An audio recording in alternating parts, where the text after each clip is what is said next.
On the afternoon of March 2nd, 2000, Kayla St. Pierre could barely keep her eyes open as she sat in class at her elementary school in Lawrence, Massachusetts. Her throat felt scratchy and her limbs felt like lead, and it took all of 10-year-old Kayla's concentration just to understand what her teacher was saying. Kayla had woken up that morning feeling foggy and run down, but she went to school anyway because she hated to miss class. She toughed it out through a pop quiz, then PE class and lunch, but now she was fading fast. Her eyes drooped, and suddenly there was a hand on her shoulder. It was Kayla's teacher gently shaking her awake. The teacher told Kayla that she needed to go see the nurse, and inside, Kayla actually felt really relieved. Kayla stumbled out of class and shuffled down the hall to the nurse's office. She didn't understand how she could be so tired, and when she saw the nurse, she asked if she could just go home and go to bed. The nurse checked Kayla's pulse and took her temperature, then told Kayla she was going to call her mom. Kayla nodded and then curled up on her side on a cot against the wall, and she nodded off. She woke up to the sound of her mom in the hallway, talking with the nurse about how Kayla might have the flu. Kayla tried to sit up to hug her mom when she came in the room, but her body felt too heavy. So Kayla's mom helped her to her feet, and then Kayla sort of held on to her mother as they left the school and went out to the family car. As they drove home, Kayla's mom tried to reassure her that everything was going to be fine. At home, Kayla dropped onto the couch and pulled a blanket up to her chin. Her mom turned on cartoons, gave her some aspirin, and went to warm up some soup as Kayla fell asleep again. When Kayla opened her eyes several hours later, she was still on the couch, but the TV was off, and her mother had tucked her in with a fluffy blanket and her favorite pillow. Kayla threw off the blanket so that she could go upstairs to her own bed, but something strange caught her eye. Now that the blanket was off of her, she could see that she had these bright purple spots all over one of her arms. She blinked and looked closer. They were small and dark, and there were dozens of them. As Kayla's eyes adjusted to the darkness, she suddenly noticed that her legs were covered in these purple spots too. Something was obviously wrong with her, and so she tried to yell out for her parents, but only a tiny whisper came out. She could barely make a sound. Then Kayla tried to get off the couch to go find her parents, but her legs were like jelly. She tried to wiggle her toes, but she couldn't. They didn't move. And so Kayla really began to panic as she lay there frozen. Using all her strength, Kayla did finally slide off the couch and onto the carpet, and from there she crawled her way across the room and up the stairs and all the way into her parents' room. Once she was in there, Kayla couldn't stand and she basically couldn't speak, so she just laid there on the floor in her parents' bedroom, banging her fist against their bed frame. Kayla's mom was initially confused about where this banging sound was coming from, but then she looked over the edge of her bed to find her daughter lying there on the floor. Kayla's mom asked Kayla, what are you doing down there?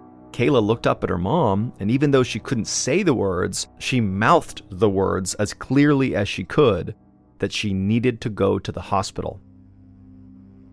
Suddenly, Kayla's mom and her dad, who was awake at this point, both realized that their daughter was in great danger, and they dove into action, turning on lights, throwing on clothes, grabbing car keys.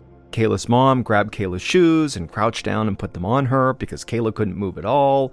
And by this point, Kayla was just crying hysterically because she was so scared. She had never been this sick before. And then Kayla felt her dad pick her up, and he carried her down the stairs and put her in the back seat of the car. Then, moments later, Kayla's parents were in the car too, and they were on their way to the hospital. And as they drove, Kayla just hoped that whatever was going on with her was like all the other times she'd been sick, that a doctor would soon figure out what was wrong, they'd give her medicine, and her life would go back to normal. As Kayla's family was racing toward Lawrence General Hospital, Dr. Michelle Harris was filling out the medical chart for a 10-year-old girl named Terralyn who had been brought to the same hospital a couple of hours earlier. Terralyn's symptoms were very serious and very strange. She had a 105-degree fever, she had intense fatigue, and she had a purple spot on her shoulder. Dr. Harris had started her on antibiotics and ordered full blood work. She hoped once the test came back that she'd have a better idea of what was going on with her young patient. Once Dr. Harris was done with the paperwork, she headed to the break room to get a cup of coffee, something she desperately needed when she worked overnight shifts in the emergency room. But before she could take her first sip, a nurse flagged her down.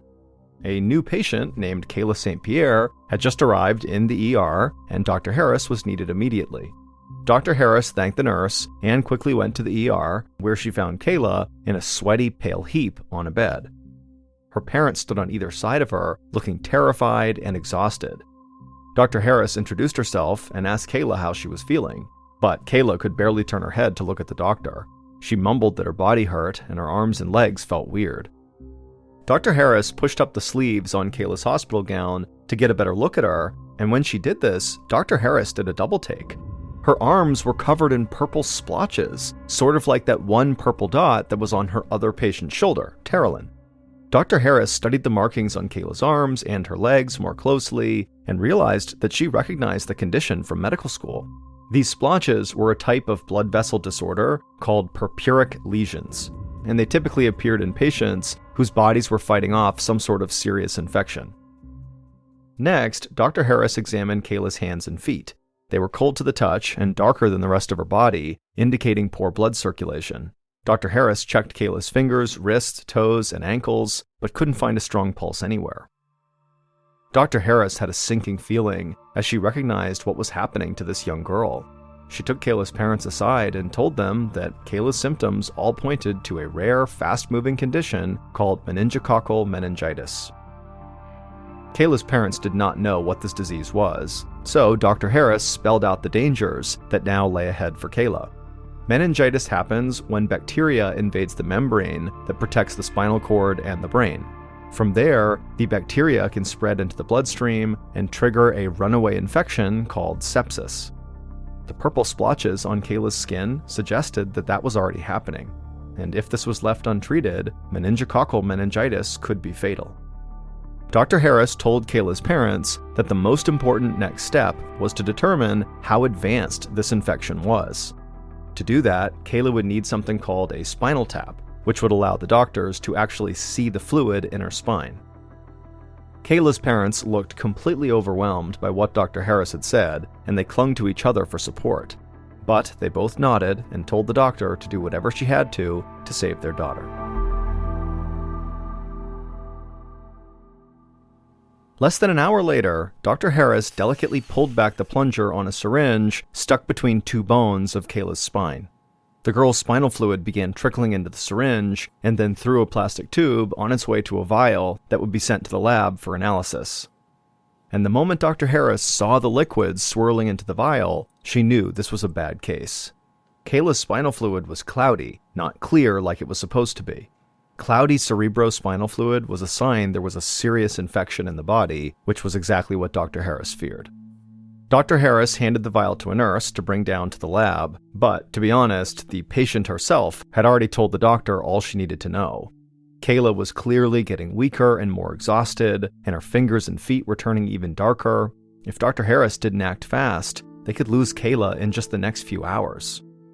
Dr. Harris glanced out the window and saw there was barely a hint of sunrise out on the horizon. Dr. Harris then told a nurse to bring her antibiotics, blood pressure medication, and an intubation tube, which would pump extra oxygen into Kayla's lungs. Dr. Harris hoped all these together would help get more blood to Kayla's fingers, toes, and organs. But Dr. Harris knew that all these measures alone would not be enough to save Kayla. Dr. Harris took Kayla's parents aside again and told them that she thought it was time for Kayla to be transferred to Boston Children's Hospital, one of the country's leading pediatric medical centers.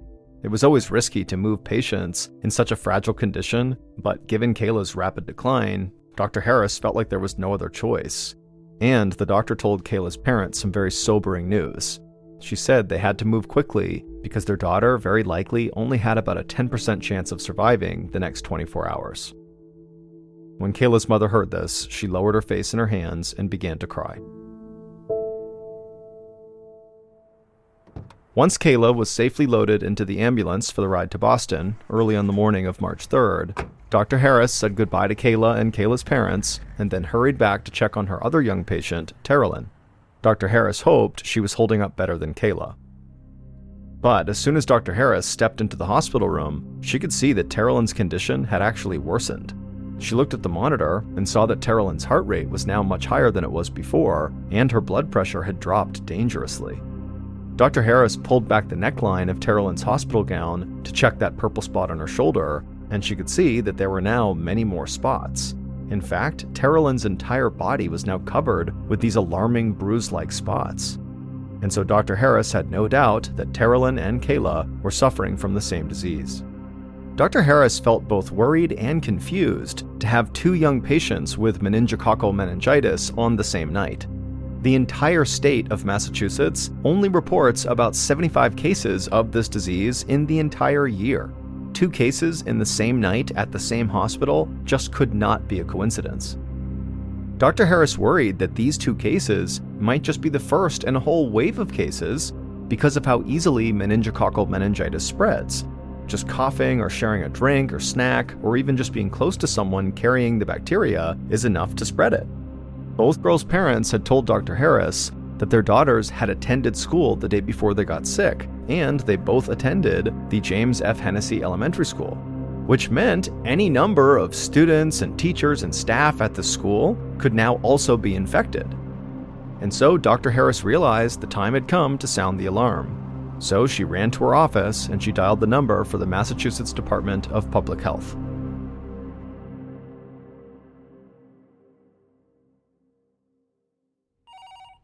That same morning, Dr. Charles Dayton was still at home getting dressed when the phone rang. It was one of his assistants at the Department of Public Health. Two girls had been rushed to Boston Children's Pediatric Intensive Care Unit during the night with life-threatening cases of meningitis. Both girls went to the same school in Lawrence, Massachusetts, and they had both attended school the day before they got sick. The thought of hundreds of kids catching and spreading a potentially fatal disease made Dr. Dayton's heart start to race. But he had faced enough urgent healthcare crises before to know that worrying about them didn't help anybody. He needed to take swift action, especially since school started in just 90 minutes. Dr. Dayton dialed the number for James F. Hennessy Elementary School and asked to speak to the principal. When the principal hopped on the call, Dr. Dayton explained the situation as calmly as he could manage, but the principal was obviously still alarmed to learn that two of her students were gravely ill with a contagious condition. The doctor told the principal that he would need to know more about Kayla and Terolin. Once he understood how these girls were connected, beyond just going to the same school, he could begin to figure out how they had both contracted the meningococcal meningitis bacteria. Comparing the schedules of the girls would also help determine who they came into contact with, and therefore who was at greater risk of now getting sick. The principal put Dr. Dayton on hold while she went to get the girls' files. Moments later, she came back on the line with surprising news. Kayla and Terolin had almost no contact in school. The girls were in different grades, so they had no classes in common, and they also took lunch and recess at different times. Except for possibly passing each other in the hall, it didn't seem like their paths ever crossed during a normal day of school. Dr. Dayton was puzzled. If Kayla and Terolin were never together, then how did they both get infected with the same deadly bacteria? The doctor would have to investigate more thoroughly later, but for now, he had more pressing concerns, such as preparing a school for the arrival of 550 students, some of whom might already be carrying a deadly, highly contagious infection. If he had received the news earlier, Dr. Dayton would have considered ordering the school closed, but it was too late for that. It would cause too much chaos. For now, it was best to take normal safety precautions. Dr. Dayton told the principal to have all the bathrooms scoured and disinfected and the water fountains turned off. Then he asked the principal to send his office a master class list so the doctor and his team could try to figure out who had come into closest contact with Kayla and Terolin. After Dr. Dayton hung up, he quickly finished getting dressed, then drove to his office at the health department. By the time he got there, his team was already assessing the student list that the principal had sent over, and they had discovered that 82 students and 7 teachers shared classrooms or facilities with either Terolin or Kayla. All of them were flagged as potential carriers of meningococcal meningitis.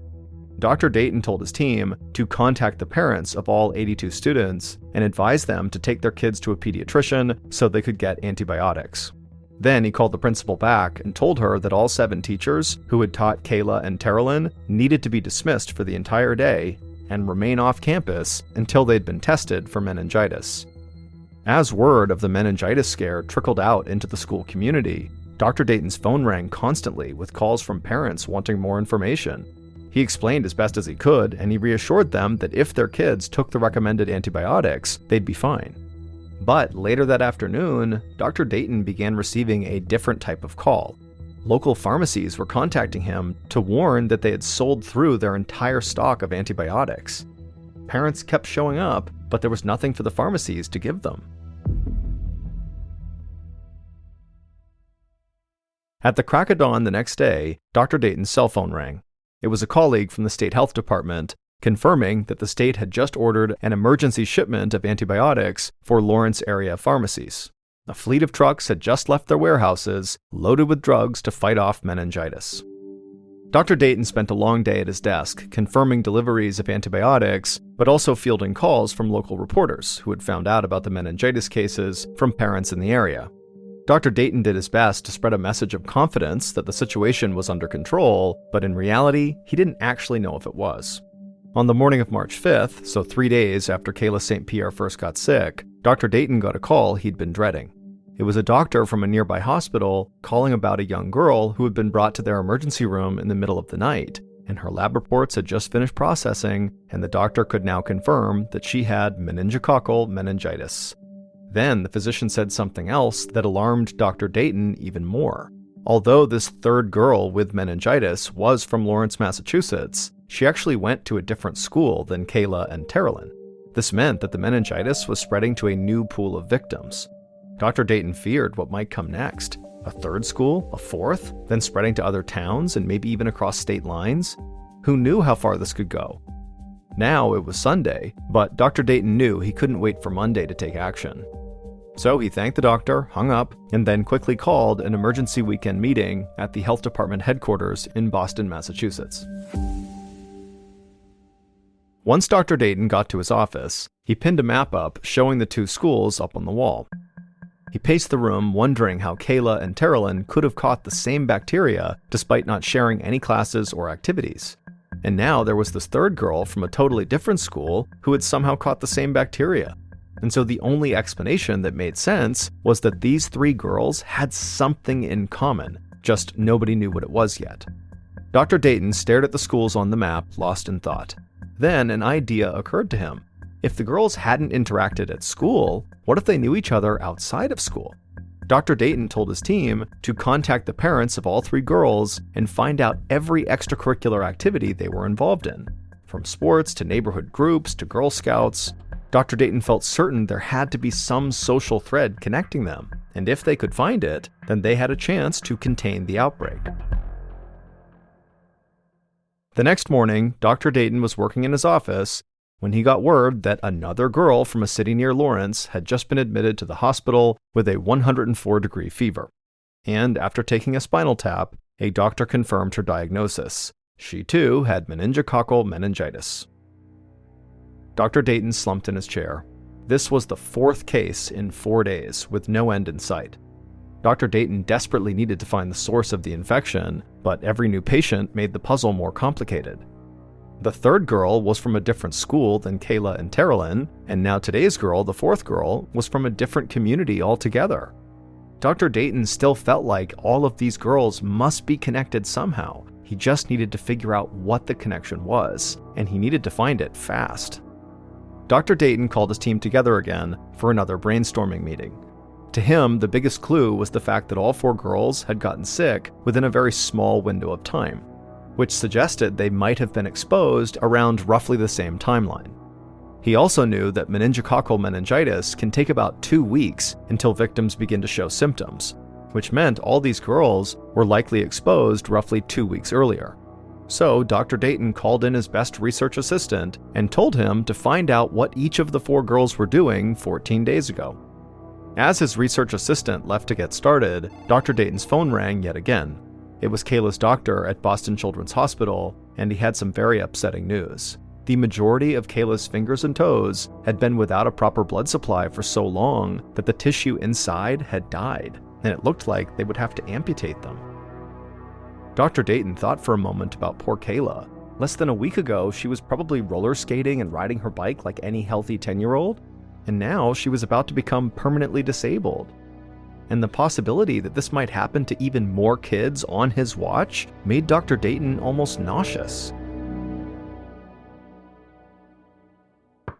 Later that afternoon, there was a knock on Dr. Dayton's office door.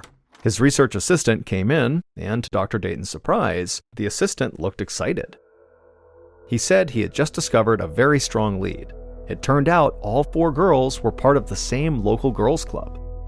Not only that, but exactly 2 weeks ago, 3 of the 4 girls had taken a girls' club field trip together to go see Disney on Ice in New York City. Dr. Dayton felt so excited that he nearly cheered. This had to be where the girls were infected. But he still needed to find out how they had transmitted the bacteria to each other. He stood up, grabbed his car keys, and went to find out. Less than an hour later, Dr. Dayton parked at Boston Children's Hospital and hurried inside. 3 of the 4 girls were there. Kayla's case was the worst, and she had actually just been put into a medically induced coma. Doctors had decided this was her body's only chance to fight back against the disease. Dr. Dayton went to Terilyn's room and found her lying on her side, flipping through a magazine. She looked pale and weak, but her vitals were stable. Dr. Dayton asked her about the trip to New York. Terilyn sat up in bed and smiled at the memory. She described how fun the long bus ride there had been, and how exciting it was to cross the bridge into the city, seeing it all lit up at night. Dr. Dayton asked if the girls had brought snacks or drinks along, or if maybe they had stopped at some point to buy them. He assumed the bacteria had likely spread through something the girls had consumed. But Terilyn shook her head. She said they had been too excited to eat or drink anything. Besides, they hadn't wanted to spill anything on their outfits, since they had dressed up in their favorite clothes. Dr. Dayton was puzzled. If the girls hadn't shared any food or drink, then how did the bacteria spread? Terilyn told him that as their bus approached Madison Square Garden, where the show was going to take place, that she and the other girls had fixed their hair and touched up their appearance to get ready. When Dr. Dayton asked her to describe exactly what they'd done to get ready, Terilyn mentioned something that really caught the doctor's attention. He asked a few quick follow-up questions to confirm some details about this thing she had mentioned, but as he scribbled down everything she was saying, he felt like this has to be it. This had to be the source of the sickness. Finally, Dr. Dayton thanked Terilyn and then hurried to the lobby to call his office and tell them that he'd just found the cause of the outbreak.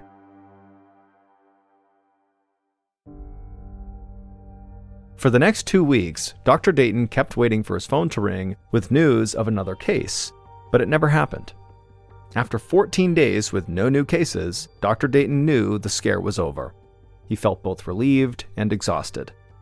It would turn out his hunch had been correct. All 4 cases of meningococcal meningitis were due to a single isolated event.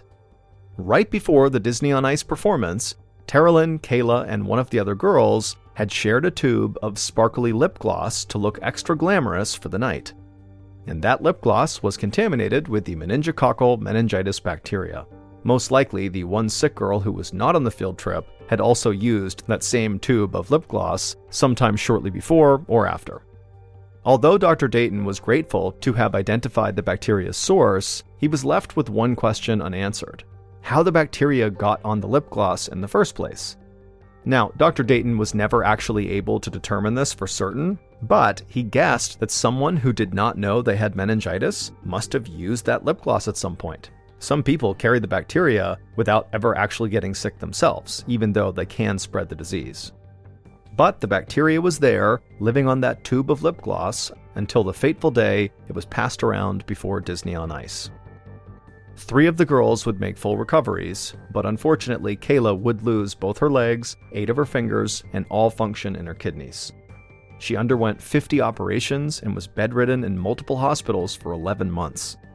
But thanks to a successful kidney transplant, Kayla's body did finally begin healing, and today she actually works with the National Meningitis Association, helping educate others about the dangers of the disease that took so much from her.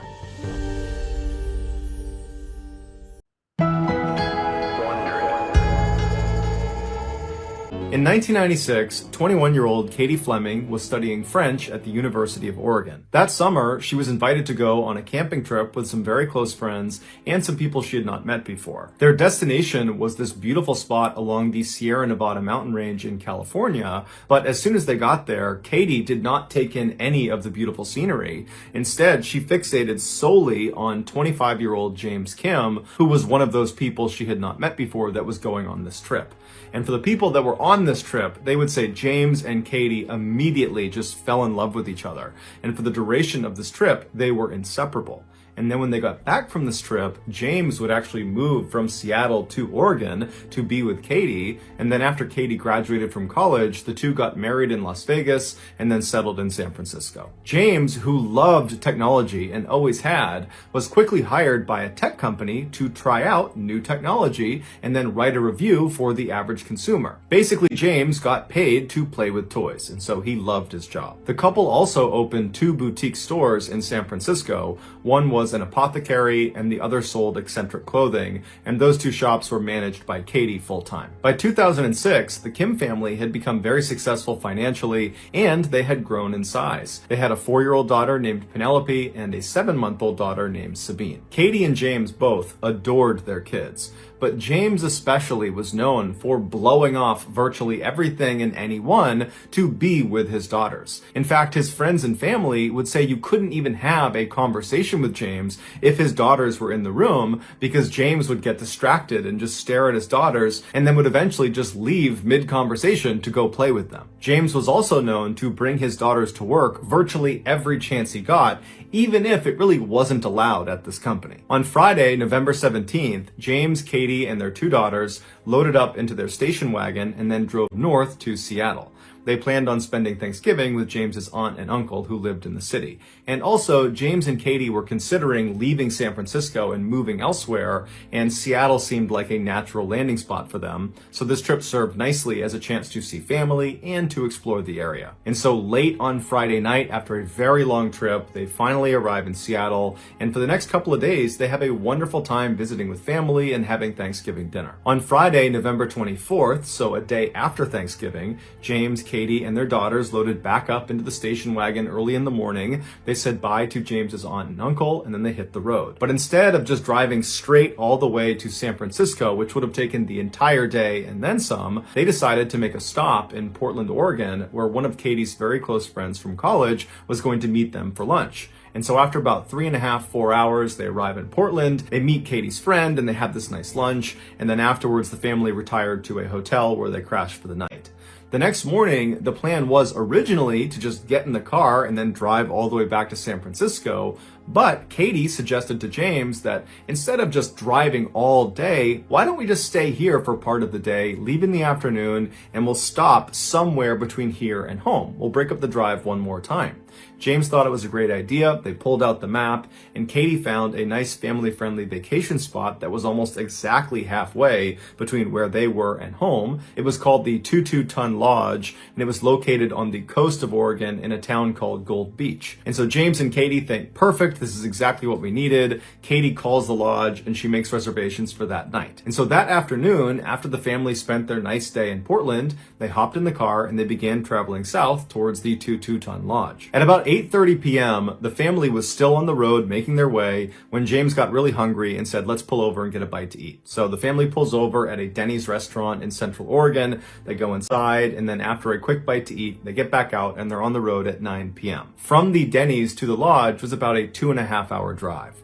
But after driving for 2 more hours, James realized they had missed a turn. So he told Katie about it, they looked at the map, and they realized if they were to backtrack all the way to that turn, it would add several more hours onto their trip.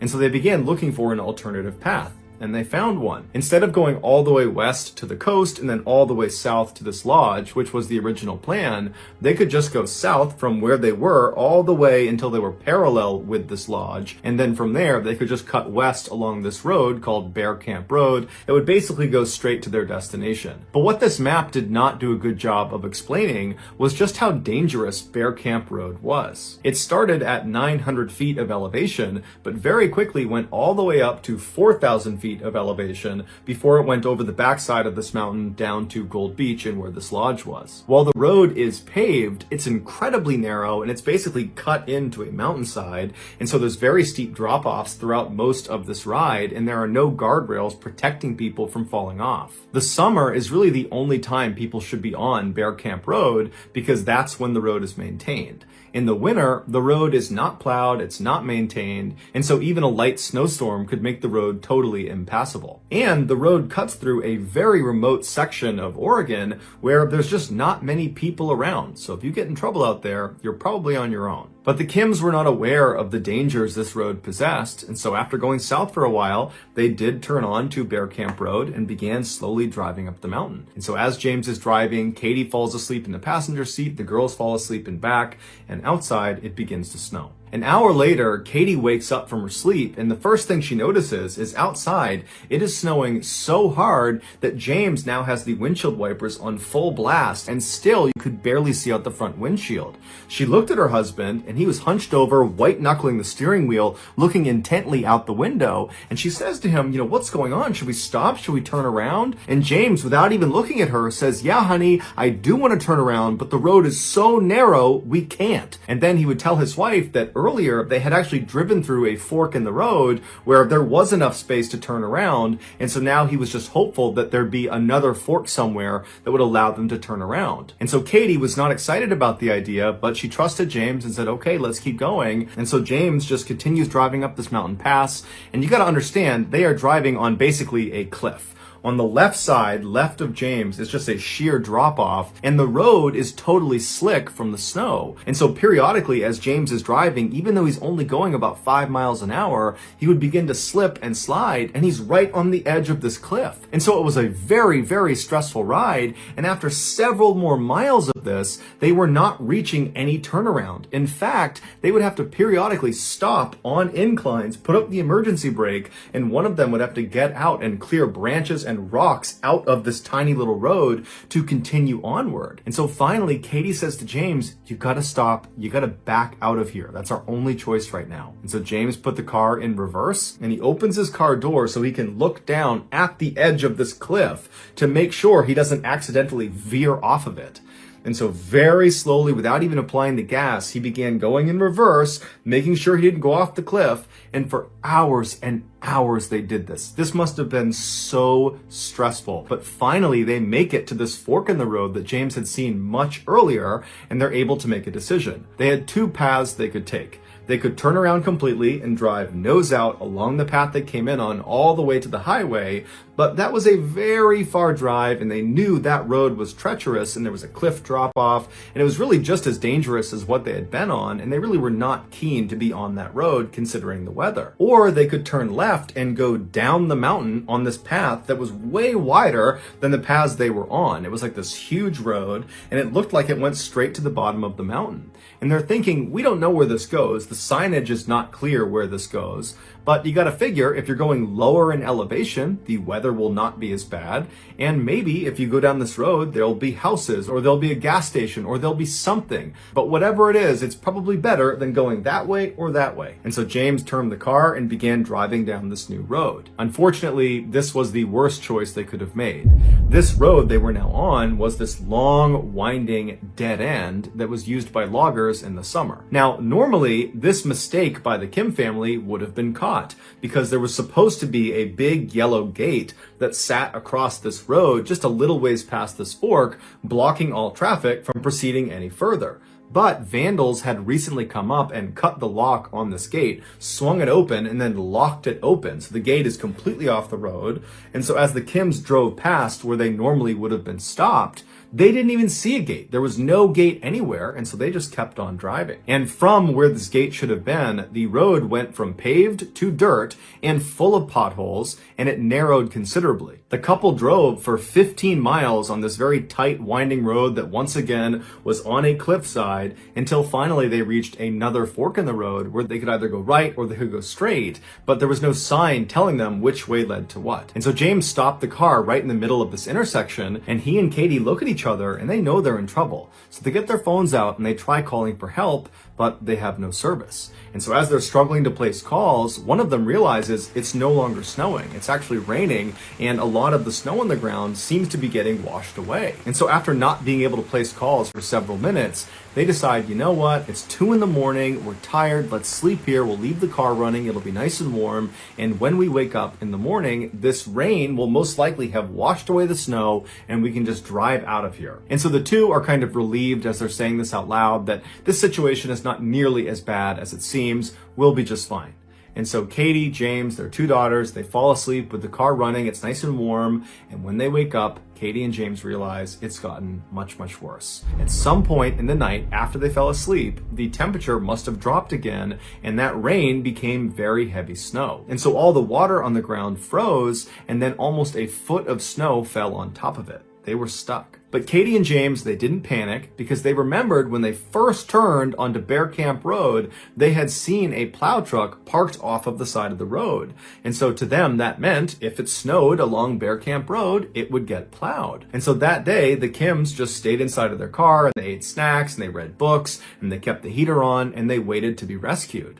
But over the course of that entire day, nobody came down that road. No plows, no anybody. And Katie and James continuously tried their cell phones to try to punch out and get some help, but they never had any service. Also, Katie and James continuously honked the horn in case someone was in the area that might hear them, but no one ever came to their rescue. And so by the end of that Sunday night, Katie and James were really starting to get worried because they have a 4-year-old and a 7-month-old. They cannot be out here for very much longer. But they began to tell each other that, you know what, it's Sunday, maybe the plows don't come through on Sundays. Maybe they just don't work out here on Sundays. And so tomorrow, Monday, the plows will be out here, they'll come by and they will save us. Also, Katie and James began telling each other to reassure each other that, hey, tomorrow, Monday, that's the day we were supposed to be back in San Francisco. And so people are bound to notice our absence and they will report it to police and they will come out here and they will save us. So tomorrow we are going to get found. And so Katie and James, they put their 2 daughters in their car seats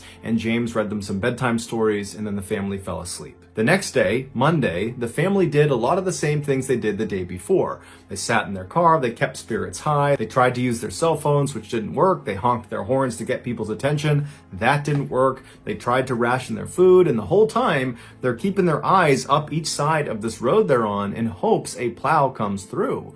But all day long, no trucks, no plows, nothing comes down this road. Meanwhile, back in San Francisco, the family's absence was noticed by a family friend, but they didn't report it to police because they figured the Kim family had just decided to stay out a little bit longer and they would be back soon. By Monday night, Katie and James were officially terrified. They were almost out of fuel in their car. They were almost out of food. In fact, to compensate for their low amount of food, Katie had begun not only breastfeeding her 7-month-old, but also began breastfeeding her 4-year-old. Also, outside of their car, bears began kind of assembling and checking them out.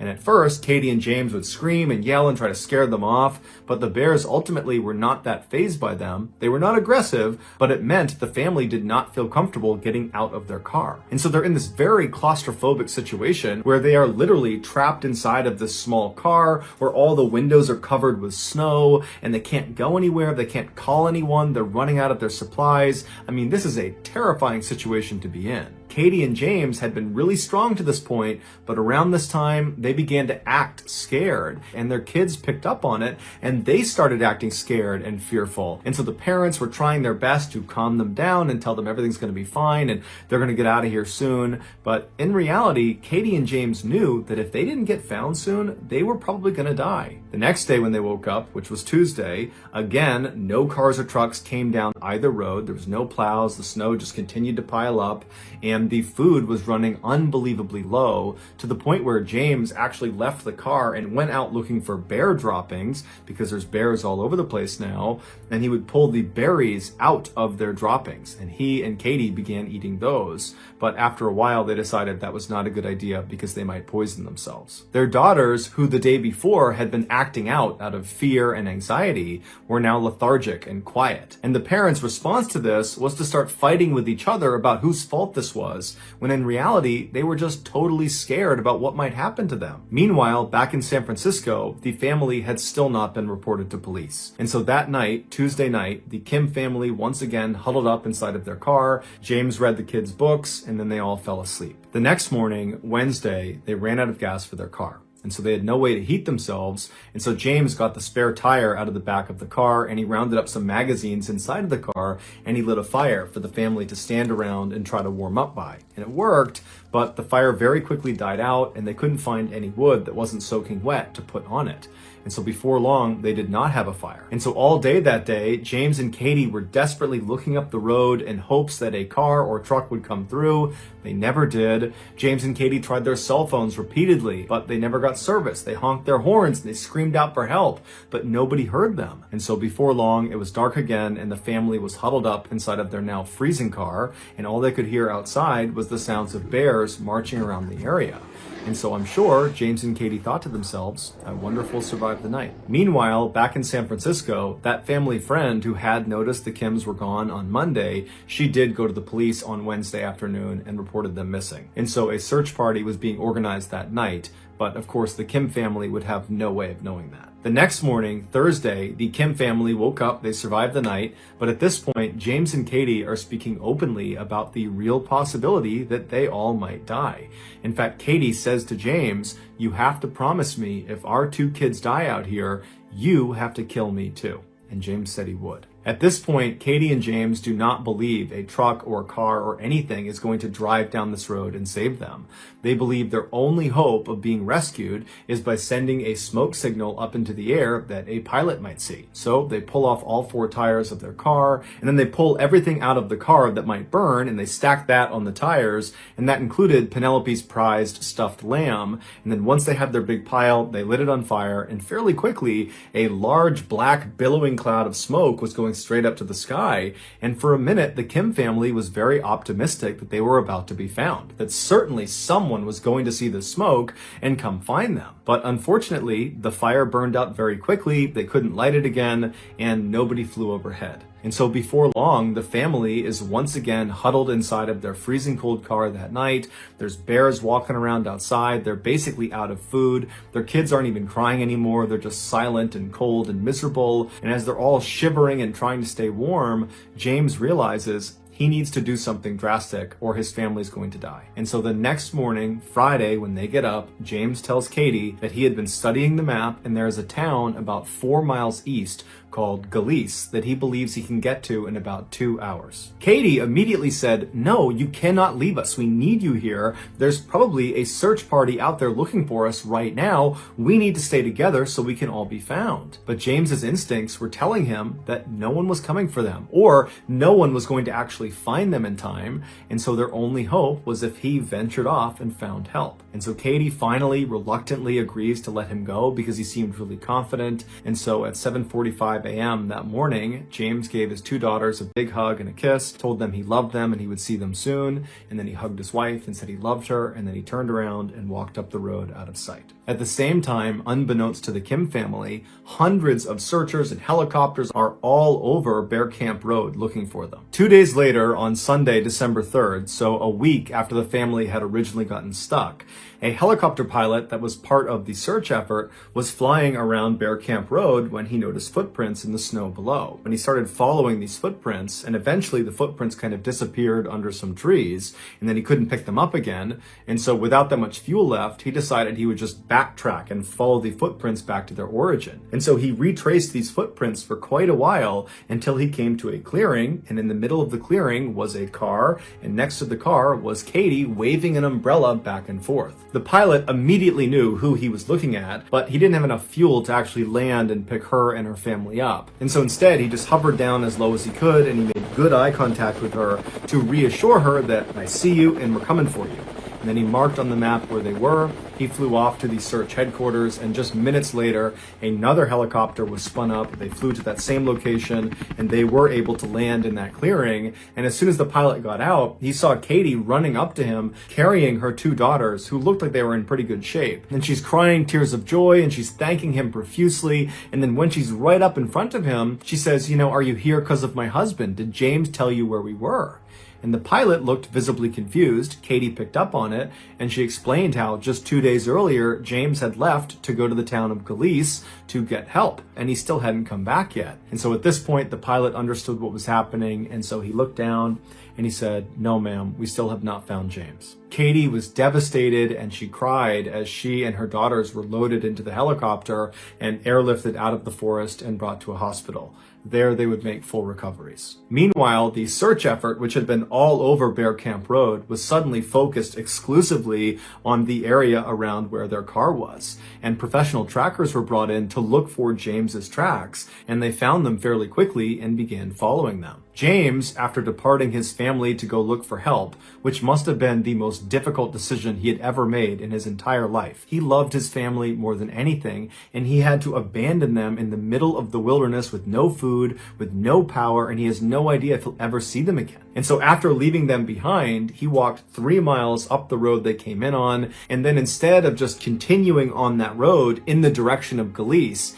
he deviated and walked off the road. He actually went straight down one of the cliffs until he hit a river. And it's believed that maybe he saw the river from up on the road and thought that would be a faster way to get to Galice. But either way, he got down to the river, and as he walked, he would leave behind him little bits of torn clothing and torn paper to create a trail of where he was going, presumably so if he needed to, he could backtrack to his family. And so he gets down to this river, and for several miles he walks downstream. And then after being gone for at least 2 hours and not reaching the town of Galice, he must have realized he had either gone the wrong way, and that's why he had not hit the town, or he had miscalculated the distance, and that's why he had not hit the town. But either way, he did not turn around and go back to his family. Instead, he pressed on, believing he was their only hope. And so on he went, crossing over rivers, getting totally soaked in frigid water. He went up and down mountains all over these totally rugged areas in nothing but street clothes. He had sneakers, pants, and a jacket on. He had no food, he had no water, and he just kept on going until it was nightfall, and he had covered about 10 miles at this point, and he laid down and he went to sleep. And that night must have been absolutely horrible as he thought about his family that was alone in the woods somewhere. He probably wondered if they were still alive. And the temperature was in the 30s, and again, he's just in street clothes. But he survives the night, and so the next morning, that Saturday, he gets up and he's right back at it, despite the fact that he was physically wrecked at this point. But for him, he didn't care. He was doing it for his family.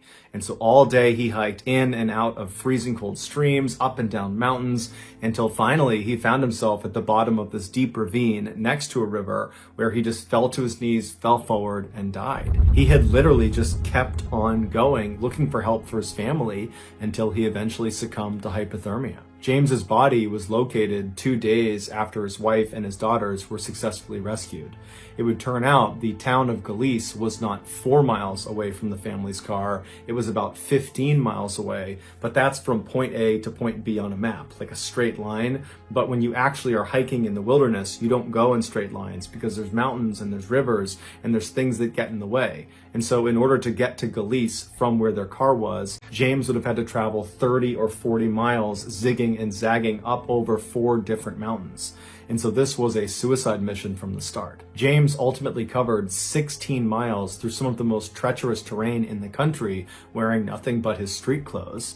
The professional trackers that followed this 16-mile trail to his body, they called his journey superhuman. The helicopter pilot would later say he never would have found Katie and the girls had he not spotted those footprints first and then traced them all the way back to that clearing. And it would turn out those footprints were made by James after he left his family and walked off to get help. And so even though it cost him his life, James did ultimately save his family.